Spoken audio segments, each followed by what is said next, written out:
So let's dive right into it. Top interior O lineman. Who's at the top of your list?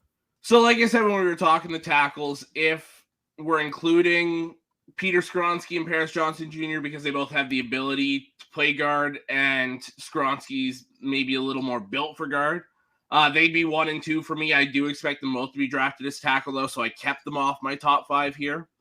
So number 1 for me is Osiris Torrance, the guard from Florida. Oh, yeah. He is nasty, man. And moves very well, solid punch, doesn't lose that grip, and he will maul you. He'll drive you. He'll plant you in the ground. I love watching his tape. He was a guy that I didn't know too much about, so he was kind of like a second, maybe third round talent for me. And then I watched him right before the Senior Bowl. And I was like, okay, maybe he's like kind of sneaking into the first round. And then he put on a show at the Senior Bowl. He was planting guys in the dirt. He was locking down pass pro. He was just solid all across the board. So now he might sneak into the top 10. I've got him just outside the top 10. But from a guy that was kind of second, third round and now potentially top 10 just based on what some of these teams are taking. He's had a heck of an offseason here. Performed well. Like I said, at the Senior Bowl. He's not small either. No, he is a massive human being. Right. And like I said, moves very well for his size. Very underrated athleticism. There's a lot of teams that should be looking at this guy, and early. Number 2 for me is a guy we talked about last week. It's Cody Mock from North Dakota State. My guy. Yes. And the reason I have him on this list is, again, at the Senior Bowl, he played well at all 5 spots, including the center. Played well at both tackles, both guards, and in the middle at center. Pass one-on-ones did very well. The run blocking drills, again, phenomenal. This guy's made himself a ton of money this offseason as well, because he was a guy maybe a day 2, so around 2 or 3, but more than likely day 3. And now he's a guy that might slip into the end of round 1 or is very early round 2. So this guy's and he looks like a guard. If you go look at his picture and the front teeth missing and everything, he is your typical guard. Like he looks the part. So I hope for him to move into guard at the next level. But again, he's a guy that played solid at all 5 spots. So who knows where he'll really end up. Could you see so let me stop right there real quick. Could you see a team that, I don't know, maybe has a 16th pick? Is that too soon to go after? Because I love him, man. I love that guy. I mean, could we get him at 16 and help our inside? Man, we need a guard. You absolutely could, and especially if that run on offensive line starts to happen, like it very well could.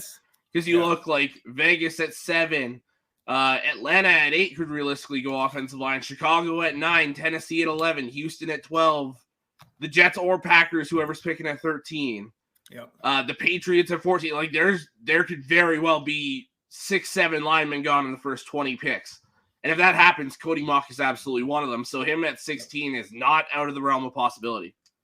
I could absolutely see that. And I would love what he would bring to your offensive line. You know who it is. You know who it is. I know it's a college show, but we in football season, baby, all year. Let's go. Yeah. Who else you got, man? Number 3 for me, it's kind of a run on centers here. So John Michael Schmitz from Minnesota. It's a run on Big Ten centers here. He is massive. He's 6'5", 6'6", like 320 pounds. So he's a tackle build playing center. 4-year starter, but started very well. And he moves well because Minnesota did typically an outside zone. Exactly. So that's a guy that's got to snap and immediately go and try and get sometimes to that 3 technique over top of the guard. So you have to snap and you got to be there quick. And he did it at an elite level. Very good at moving up to the second level. Works his angles extremely well. A very, very solid guard. And the reason he's the number 1 center is he's still got that potential to grow. So he's a guy that could be like grow in his play. Sorry, not like actually grow. But there's potential for him to become even better as a blocker. Just kind of fill into that frame more and use his strength a little bit more, like kind of learn his body a bit more, I guess is a good way to say it. So he could absolutely be one of the better centers pretty quickly into his career. Like he's good.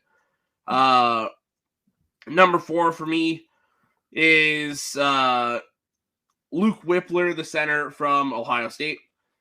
Again, another big body dude, 6'4", 6'5". More of that guard, big guard, small tackle kind of build. But he locked down the interior of that offensive line for the last 2 years. If I'm not mistaken, he's the only third-year offensive lineman to come out. Pretty much everyone else is seniors or like redshirt juniors. He's the only one that came out as early as possible, at least to the notable guys here. So you're getting him young. He's another guy that's still just getting better every year. He's probably Michael Schmitz is maybe late round 1, but definitely round 2. Whippler's round 2 to round 4. He's kind of got a wide range there. Just because he more specifically plays center. So it's just going to be based on when the teams actually take their centers. And Joe Tippmann from Wisconsin. The exact same thing. Big 6'5", 6'6", 320, 325. This dude moves bodies. He's a mountain of a man in that middle. It's interesting that we've got so many big centers because I believe there's only like 3 or 4 centers in the NFL that are 6'6" or bigger. Right. So this is a big influx of giant centers. But for Tippmann being 6'6", he's very good at getting low, which for somebody that big is extremely difficult, but he bends at the knees very well, gets low, moves with a low pad level, and he'll run you over. He is elite run blocking, and I mean, it's Wisconsin, so you kind of expect that. But that's what they do. Yeah, and he's a road grader. He will mow you down, and again, extremely athletic.